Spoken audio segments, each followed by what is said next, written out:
Hi, I'm Jake Catwell with Cross Country Mortgage, and this is Whiteboard Wednesday, where each week we meet at the whiteboard and learn a little bit more about mortgages, since it is one of the biggest investments of your life and one of the first steps to accumulating wealth.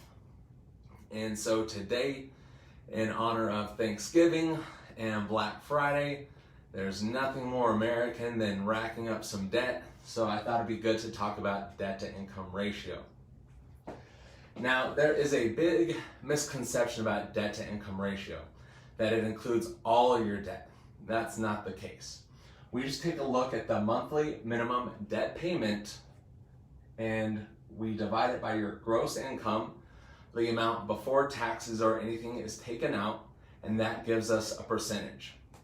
And based upon that percentage, that says yes, you are qualified, or no, that's too much and we need to lower that amount. So let's take a look at what goes into debt to income ratio. So that is going to include your rent, your mortgage payment, the principal, interest, taxes, insurance, and homeowners association. That includes auto loans, student loans, personal loans, collections, and anything that's deferred or in forbearance. We still hit you for a payment. It's just going to be a certain percentage based upon the guideline of the program. Now, what doesn't go into it is going to be utility bills, health insurance, retirement, your daily spending, cell phones, memberships, Netflix, CrossFit gym. That doesn't count. So we're just going to take a look at these items. And I want to give a real life example of this and how it comes into play when you're purchasing or refinancing.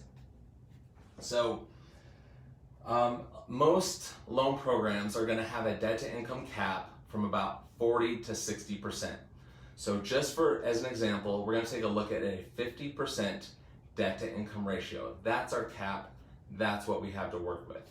So let's say, for example, I make $60,000 a year gross before taxes, which comes out to $5,000 per month. So we have my monthly gross income. Now let's take a look at what my debts are. So for this example, I don't have any debts. I have nothing on my credit report. So if we take 50% of this gross amount, that leaves us with $2,500. So that means I would have roughly about $2,500 to use towards my mortgage. But that's typically not the case. Some people, or I'd say most people, have some sort of debts. So let's take a look at if I have some debts, what that means. So let's say I have a car loan. The payment on that is $450. I have a credit card. The payment on that, the minimum payment is $50. So the total of that is $500. So we have to deduct that from this now to get our monthly payment of what we can qualify for. So we have $2,000. So going from $2,500 to $2,000 may not seem like a lot on paper, but that could be the difference in $100,000 in your purchase price. So it does make a big difference about these smaller debts. So if our fake borrower here says, Jake, I can't get the house that I want on a $2,000 payment, what can I do? And let's say, for example, this borrower is married, but unfortunately she can't be on the loan. She has a bad credit history, so it's not going to work out. So it's my job to see what we can do. So I can say, hey, let's take a look at let's try and refinance the car.